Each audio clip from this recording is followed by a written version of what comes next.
hahirwa abantu baba mu bikari byawe Mana babasha kugushima ubudasiba.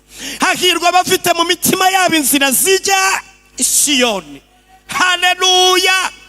Ngo iyo banyuze mu gikombe cyitwa Baka, ngo Uwiteka gihindura amasoko, ngo akaza imvura y'umuhindo ikacyambika imigisha, mu migendere yabo bagenda bagwiza. Ndabasabira kuba muri zone itamanuka.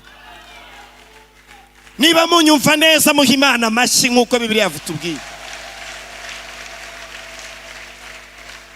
Mube muri zone itagiseba, zone itagikorwa n'isoni. Basanga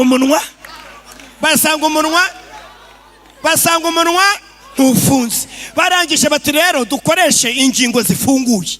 Niba amaboko afunze gukoma amashyi ntibikunda, kubyina ntibikunda, n'amaguru bayaboheye mu mbago, ariko umunwa wo tuwukoreshe duhimbaza Imana. Barasenga bararirimba. Haleluya we. Imana imanurwa no kumva indirimbo. Icyumva indirimbo, marayika ushinzwe icyubahiro cy'Imana aramanuka anyeganyeza inzu. Haleluya. Imana iti ntabwo bishoboka aba bantu baririmbye gutya iminyururu muyivaneho. Iyo duhimbaje Imana iminyururu ituvaho. Cya kabiri, imbago nazo zibohoke. Icya gatatu, mushyire mu rumuri habone. Icya kane, mushakishe ukuntu n'izindi mbohe zumva ibi bintu. Mugomba guhimbaza Imana n'abatarakizwa bagakizwa. Nagira ngo mbasabe ibintu bibiri muri uyu mwanya w'ijambo ry'Imana. Icyambere, mumpere Yesu amashyi menshi.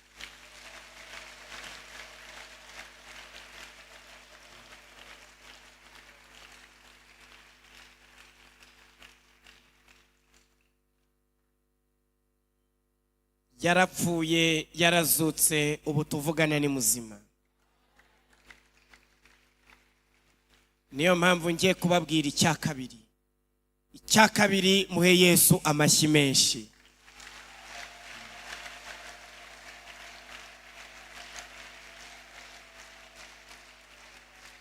Amen. Nabumvise murahari mwaje guterana koko mubishaka. Dusome ibyanditswe tugiye kwiga muri uyu mwanya. Zaburi ya 47. Turasoma umurongo wa 2. Dusome n'umurongo wa 3.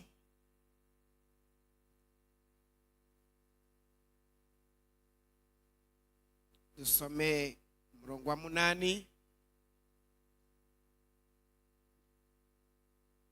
Dusome n'umurongo wa 9.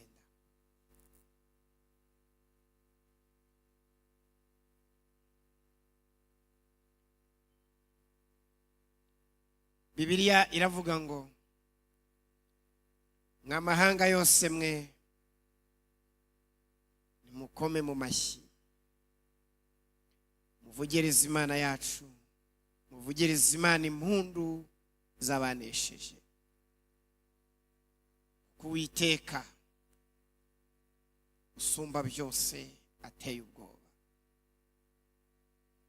ari umwami ukomeye utegeka isi yose.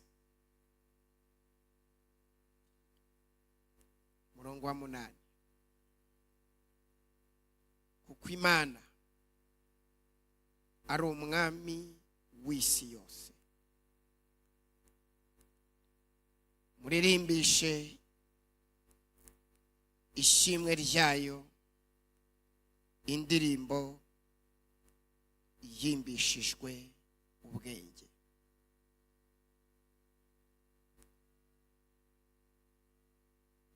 Murongo wa 9.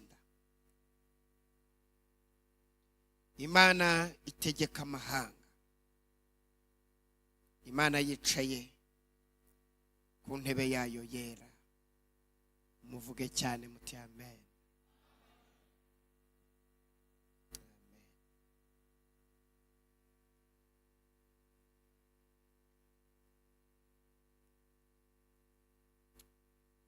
turaganira ibintu nka bibiri. Icyambere kubera iki tugomba guhimbaza Imana. Ndababwira impamvu esheshatu dukwiriye guhimbaza Imana. Icya kabiri ndababwira result, umusaruro iyo duhimbaje Imana haba iki. Narenze ngo ndababwira ibintu bine biva mu guhimbaza Imana, ariko ibyo ni ndabareba mu maso barebe gutya menye ibyo mbabwira ibyo ari byo. Cyambere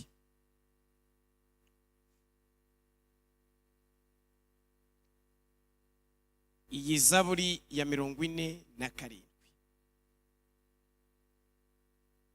nimwe muri Zaburi za bene Kora. Bene Kora bagize umugisha ukomeye, umugisha ukomeye wo kujya mu ruhande rw'Imana. Mwese muri iri teraniro, niba hari n'abari kunkurikira bari online kuri internet, bari mu bihugu bitandukanye, ngiye kuzamura ikiganza mbatureho umugisha w'Imana. Iki kintu mvuze Imana izabafashe kibabe. Mbasabiye kuba mu ruhande rw'Imana. Uwo mugisha ndawubasabiye mwese, kandi ngubasabiye mbikunze, ngubasabiye nzi neza ko Imana iwubaha, kuko Imana irawufite namwe mu wakire. Muzajye mujya mu ruhande rw'Imana. Ibintu Imana itarimo ntuzabijyemo, ibintu Imana itemera ntuzabijyemo, ibintu Imana idashaka ntuzabikore. Uzajye uba mu ruhande rw'Imana. Uyu mugabo Kora yakundanye n'umugabo witwa Dotani n'undi witwa Biramu. Bari abagabo bafite ubugome mu mitima, bagambanira Mose umuntu w'Imana. Baravuga ngo ntabwo Mose ari we Imana yahamagaye wenyine, baravuga ngo nabo Imana yabakoresha, kandi Imana yari yarahamagaye Mose kugira ngo bamwumvire. Barangije bayobya abantu bageze kuri 250, barabayoboka.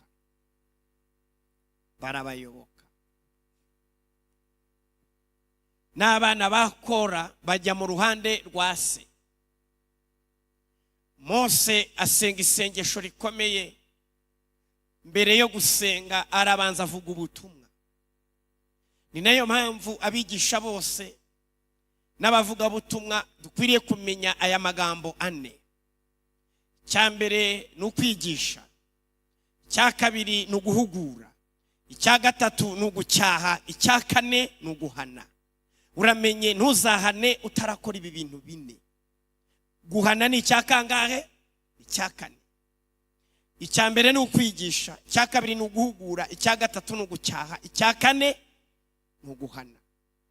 Nubona ikosa ku muntu ntuzamuhane utaramwigisha, utaramuhugura. Ni nayo mpamvu ari byiza ko umwigisha adahera ku bibi, ahubwo agomba kubanza akigisha.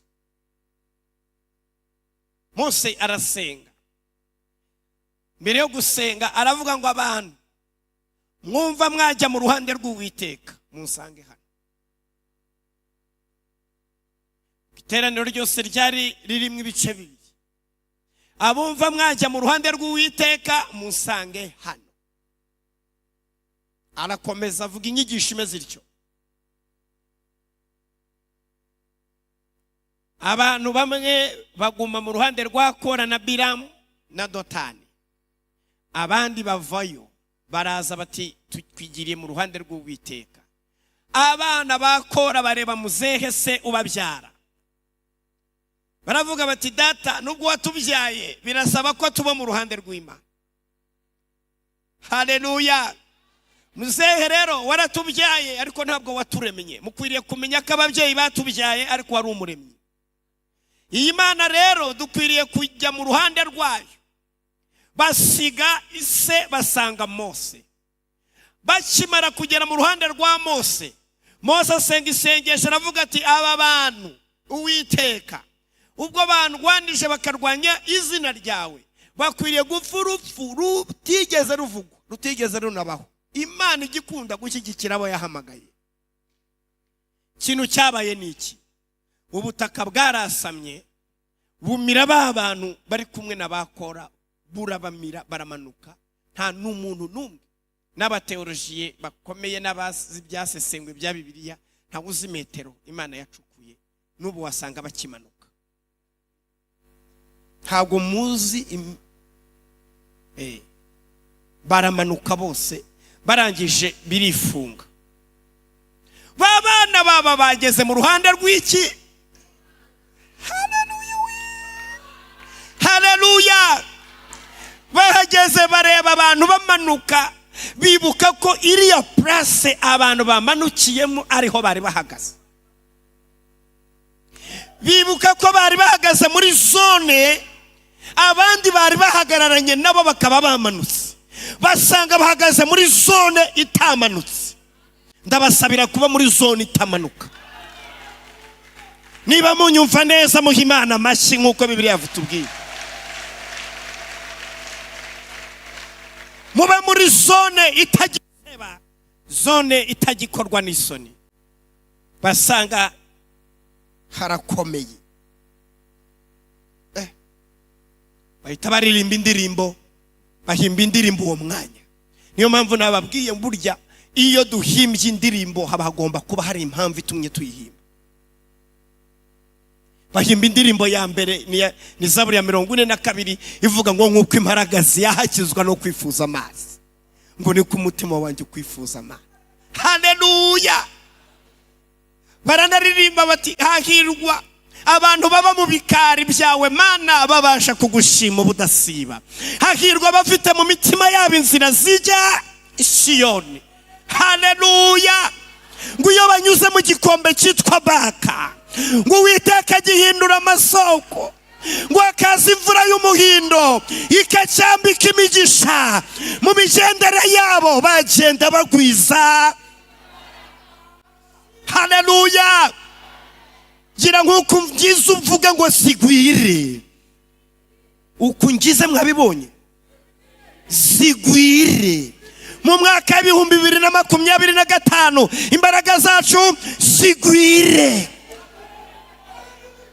Ni hasi bigeragezo bisakuvana ku Mana, bigashaka kukuvana muri worship team, imbaraga zawe bisasange sigwiriye. Mbasabiye umugisha, imbaraga z'Imana sigwire muri mwebwe. Baravuga ngo bagenda bagwiza. Hano mu mwanya wo guhimbaza Imana baririmbye baranabitubwiye. Baravuga ngo kubabaza kwacu kw'igihwayihwayi ntabwo gukwiye kugeranwa n'ubwiza tuzahishurirwa, kuko ahubwo twebwe nubwo uyu mubiri w'inyuma usaza, ngo ariko umuntu w'imbere ahora aba mushyashya ko bukeye nuko bwije. Mfite amatsiko yo kureba umuntu wanyu w'imbere ubu arimo aracya. Iyo turi mu materaniro aba arimo asigwa, iyo turi kuramenya aba arimo asa. Haleluya we. Mujye mutegura ibiterane bidafite isaha yo kurangira. Ibande bazabifasha tukakora mwene ibyo materaniro.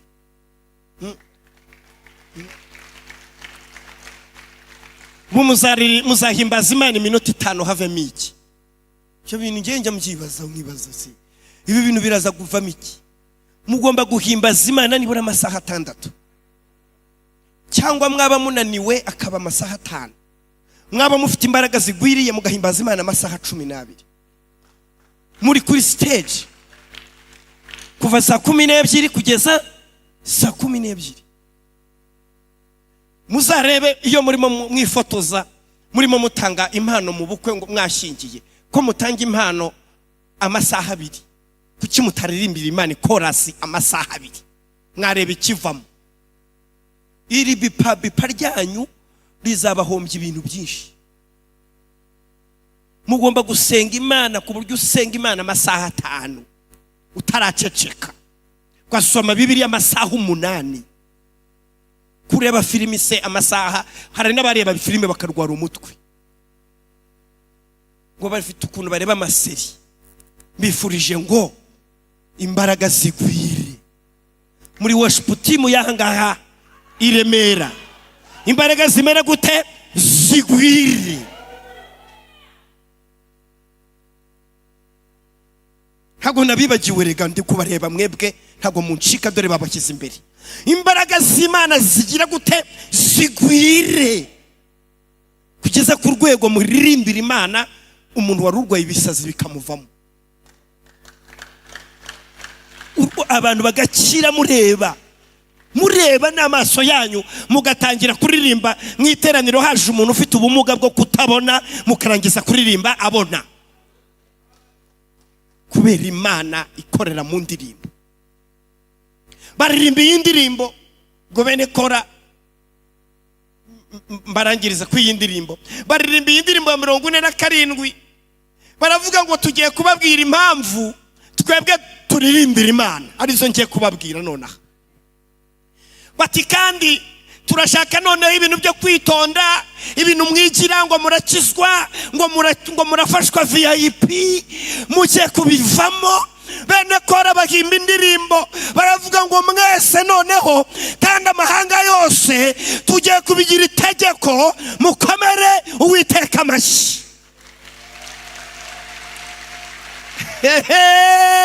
Haleluya we, haleluya, haleluya. Kibya bindi mujya mwishyira ngo muritonda, ubu tugiye gufashwa noneho munakoresha ingingo zanyu. Tikindi turashaka yuko mu bintu mugomba gukora hari impundu mugomba guha Imana, kandi izo mpundu zikaba ari impundu z'abanesheje. Namwe muri iri teraniro muzamurira Uwiteka impundu z'abanesheje. 3 ayi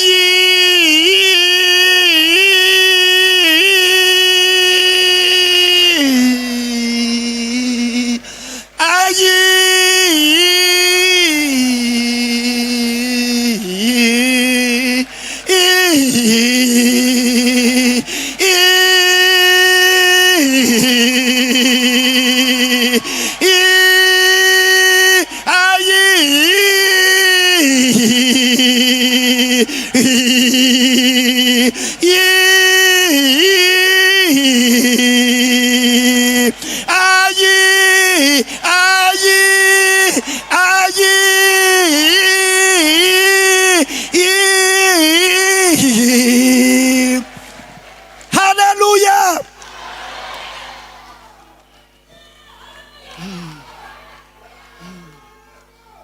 Hey.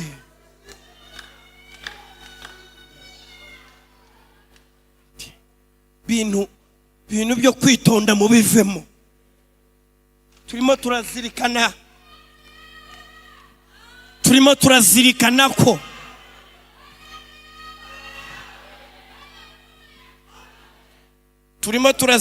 ko abo tuvukana na muzehe utubyara yamanutse, twege turiho.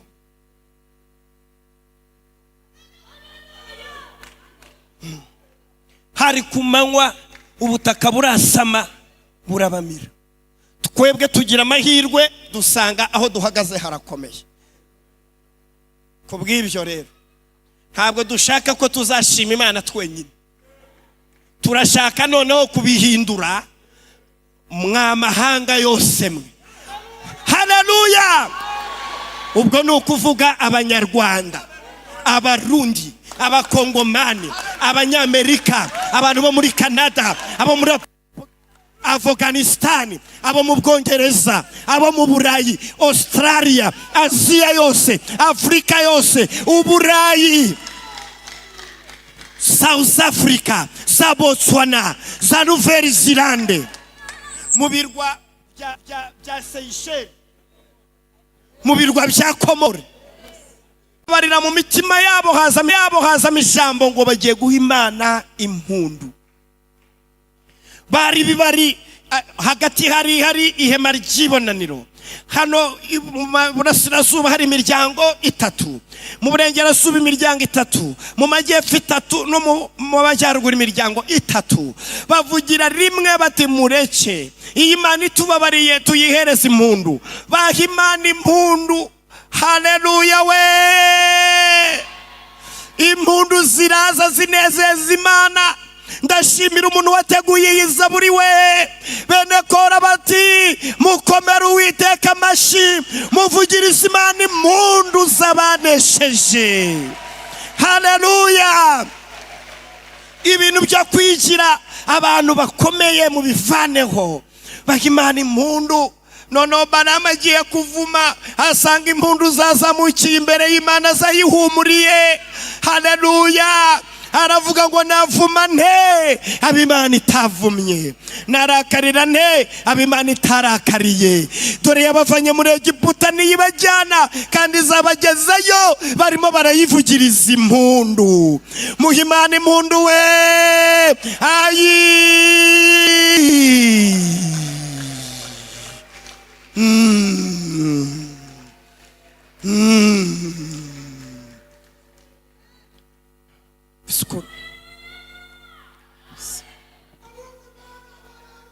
Sikoko kiterane ko ari cyiza, murabigenza gute bavandi? Murabigenza gute kweri? Sara abantu Imana yahamagaye babashumba ba ubu baraza kubisumba, bararishobora gute? Ngo ubuntu turava gute bavandi? Niba mwiteje Imana ngo muyiramenye, nagira banezeza, mwumve ko yari bakeneye. Imbaze nimujya no kuryama muyiramenye, nimujya no kurya muyihimbaze, nimubyuka muyiramenye, ubuzima bwanyu bube guhimbaza Imana. Haleluya! Nutwara n'imodoka uyitware mu buryo buramya Imana. Nusuhuza n'umuntu musuhuza uramya Imana. Umuntu nunamuhamagara kuri telefone ubanza uramya Imana. Se kuki baguhamagara agahita ahera ku bibazo mutaranaririmba? Kuki ataguhamagara ngo kubwire korasi iri kumufasha? Ariko mutekereza umuntu aguhamagaye agahita kubwira ati ndashaka tubanze turamya Imana iminota 2. Aguhamagaye ati none se uriye? Ati oya, ati reka tuyiramye. Haleluya! Izo telefone zanyu muvanemo ibintu bitagira agaciro, mushyire mu gahunda yo kuramya Imana. Haleluya! Hagahita guhamagara Tiaroti iciyemo tini Pastor Claude tiniwe ti Pastor ndashaka tubanza tuyiramye. Nitubigenza duteza ati aragakorasi kari kumfasha kavuga ngo watu ajabu adabu, ngo watu ajabu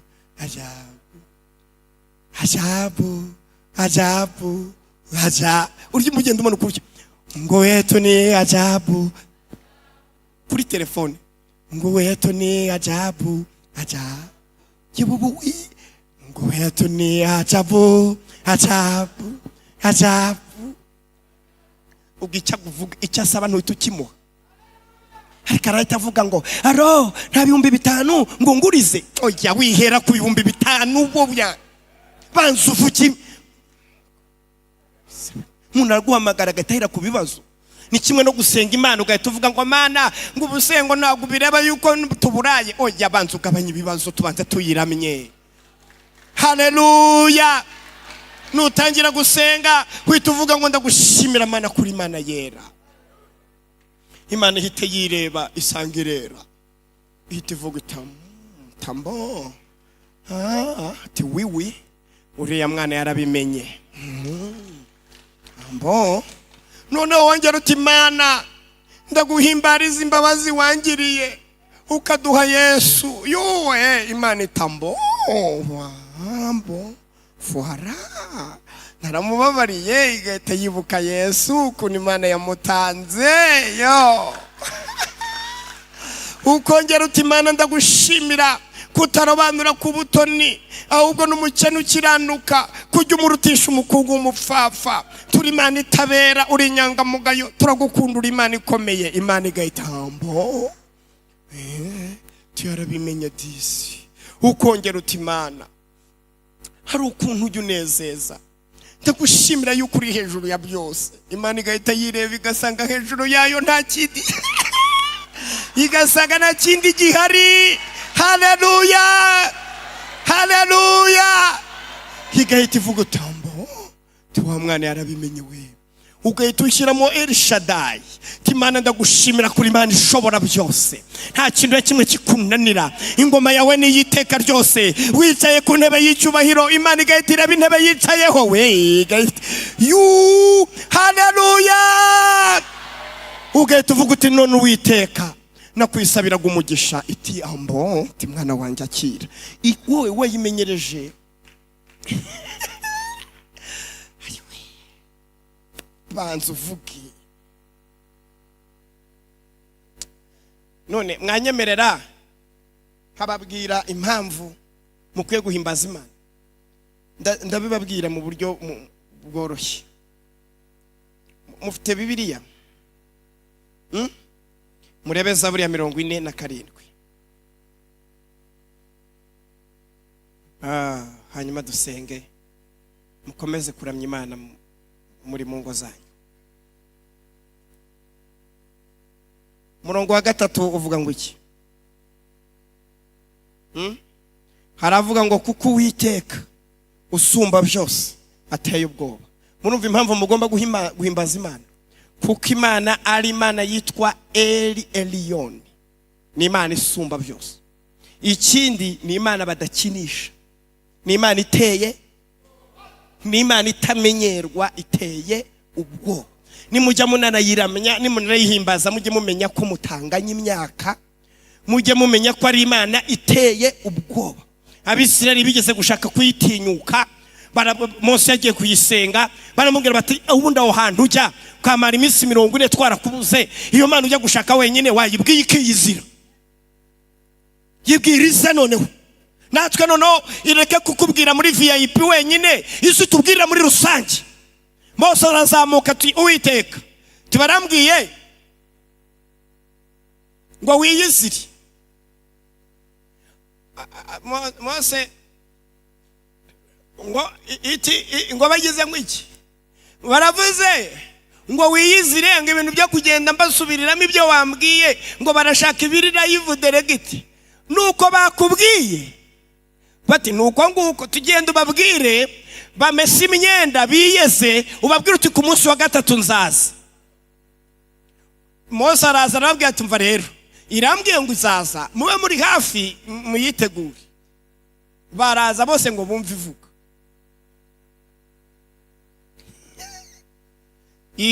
Ibanza inkuba, habanza hakurikira umutingito, mirabyirarabye, inkuba zirakubita. Bati Mose iyi ni yose, bati umwe muretse ntiraza, ibi ngibi nibiyibanziriza. Tubati turapfuye. Mose wati mwavuze ngo murayishakize, inkuba zirakubita, imirabyo irakubita, ahantu bari haratigita. Bati turapfuye, ibi nibiki twahamagaye koko? Mube muretse ize, ntabwo iraza. Abakuru b'Abayisiraheli bakora inama ya bugufi bati Mose tubabarire, igikubwira utubwire. Bariyoroshya,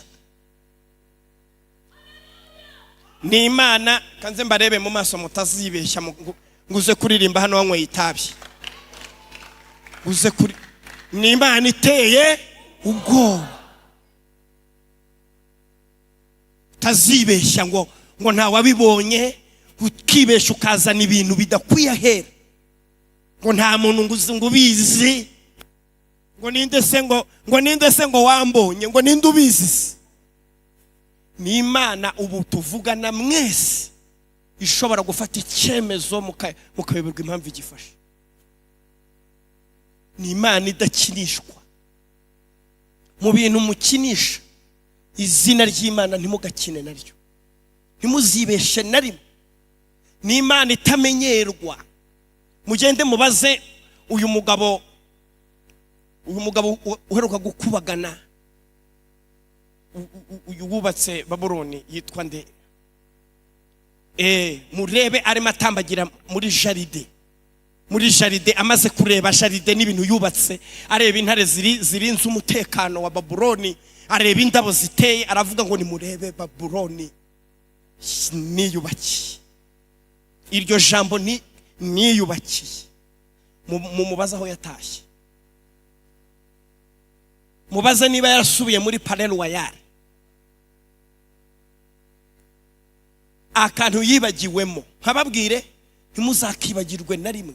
Yagombaga kuvuga ngo Babuloni Imana yadufashije kubaka. Nako yibagiwe konyine. Mbega ngo nimuze ngo murebe ngo ibyuma twiguriye wowe, ngo indirimbo twisohoreye wowe, ngo urusengero twiyubakiye wowe. Udashyize mu Imana ushobora kubura inzira igutahana. Kabura inzira igutahana. N'akantu uzakanu kavuyemo mushumba, n'akantu gatekereza icyo ukurikizaho. Niko Imana isihindukiza, itajya mu ishyamba. Ahamara imyaka ingahe? 7. Ngo imyaka 7 igize, ngo ijuru ngerera gahindukiza, karagaruka ngo ngaruye akenge, ngo menya ko Imana ariyo yimika abami kabakuraho. Yarabivuze, yandika n'inzandiko. Muyiririmbire muzi ko imeze iteye ubwoba. Mubaze uno mugabo n'umurambo utarabonetse, uyu baheshe y'abayinyo yitwa nde? Herode. Ku munsi wa anniversaire arimo avuga speech, arimo aravuga speech, abantu baramushuka nawe baramwogeza, ariyogeza, bamuha amashagira ngo naye, ngo ati noneho si Herode uri muvuga n'ukuri, kindoneho yabaye marayika w'Imana. Aho guhita iryo jambo arihindura ngo njyewe sindi Imana ahubwo Imana abari mu icyubahiro, ako kantu ko kubyanga ngo abihe Imana arabyemera, arabyakira ngo ni Imana. Marayika ushinzwe icyubahiro cy'Imana yamanutse araguruka aramukumbanya, akubita, yahise akubita hano rimwe gusa, ahita ahinduka inyo. Yahindutse inyo muri fete. Babura umurambo, babura umuntu wavugaga aho agiye, bashaka itorosho.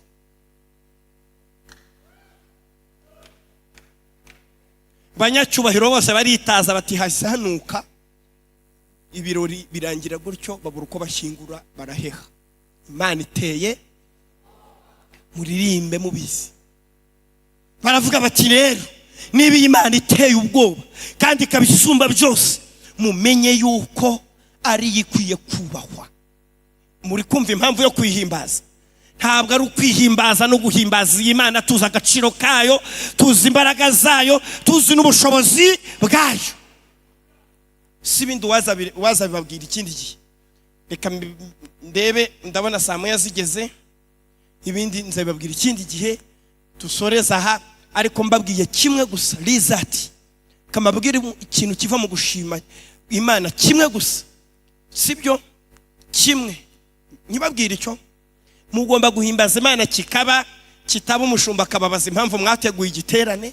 Muri raporo muzandika worship team, nimutagishyiramo ubwo tuzababaza impamvu mwabiteguye. Muhimbaza Imana mu buryo bwa grafrere ntuza uriya apotre Paul na Silas. Cyo kubabwira rizati. Bari babashiriyeho imyenda, ibyakozwe na 16. Barababoha, barabakubita, babashiraho imyenda, barangije babafata amaboko n'amaguru, barahambira, bajugunya mu nzu y'imbohe hagati. Ubwo bagenda bagira bati batesha agaciro mu nzu y'imbohe nijoro mu gicuku. Paulo aganira na Silas atariko ubu turyame tutayihimbaje ngo nuko twakubiswe. Turyame tutayiririmbiye ngo badufunze bataya kabataya ati yaba kwa bari gukubagana kwa bari gukubagana ngubu twishinga badukubise turare tutayiririmbiye naho twivumbure ngo turafunze haya baragenzura basanga amaguru arafunze n'amaboko ariko umunwa ntufunze. Ndashima Imana ko umunwa batawufunze. basanga umunwa ntufunze. Barangije bati rero dukoreshe ingingo zifunguye.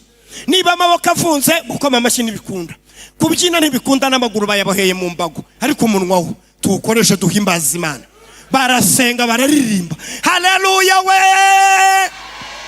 Imana imanurwa no kumva indirimbo. Icyumva indirimbo marayika ushinzwe icyubahiro cy'Imana aramanuka nyeganyeza inzu. Haleluya. Imana iti ntago bishoboka aba bantu baririmbye gutya iminyururu muyivaneho. Iyo duhimbaje Imana iminyururu ituvaho. Cya kabiri imbago nazo zibohoke. Icya gatatu mushire mu rumuri habone. Icya kane mushakisha ukuntu n'izindi mbohe zumva ibi bintu. Mugomba guhimbaza Imana n'abatarakizwa bagakizwa. Wa mugabo bakangutse abona harakinguye, yibaza ko bacitse, agiye kwiyahura. Pawulo ati ngwino bare turi hano, turi mu giterane cyo guhimbaza Imana. Haleluya. Ati none se batware nkanjye mbigenze gute? Batizera umwami Yesu urakizwa. Arangije ajya kuboza abuhagira ibirenge, arabagaburira. Muri uwo munsi w'umugoroba wose barakizwa, baranabatizwa. Muririmbe rero bifite umusaruro uvamo. Mwanyemerera tugasenga se? Ngaho muhakizwe n'amaguru rero muhaguruke dusenge.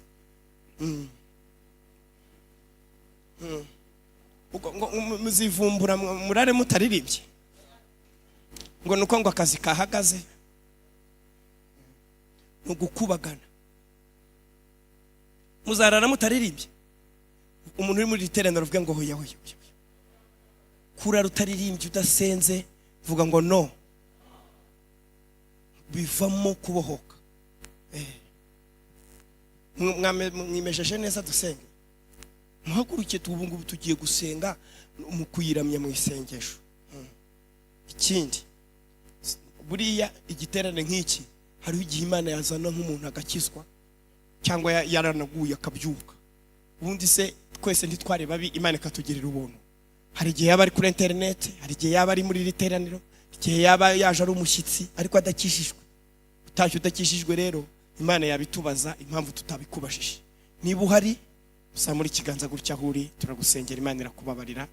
Ushobora kuba uri no mu literaniro n'abanyari ryiza riri ku buryo bwa internet, ushobora kuba uri mu kindi gihugu ariko ukizwe. Ntidutahe uvuga ngo twagize ibihe byiza kandi uzi kusambana, uzi ko wiba, uzi kuri umugome, uzi kubeshya, utakishijwe. Ntabwo ari byo. Ugomba kubanza ukezwa ukamenya ngo Yesu yambabariye. Tugiye gusenga Imana rero muri literaniro. Abo ngabo mvuze niba barimo muzamura ibiganza gutya. Mana data wa twese uri mu ijuru, turagushimiye iri jambo ryawe rizima. Byanditswe byera biratubwiye ngo usumba byose kandi uteye ubwoba. Cyo kintu dukwiye kukimenya kuri Imana isumba byose kandi iteye ubwoba. Tazagira abitiranya uri Imana irinzwe n'abakerubi n'abaserafi, kandi hari n'abamarayika bashinzwe kurinda icyubahiro cy'Imana.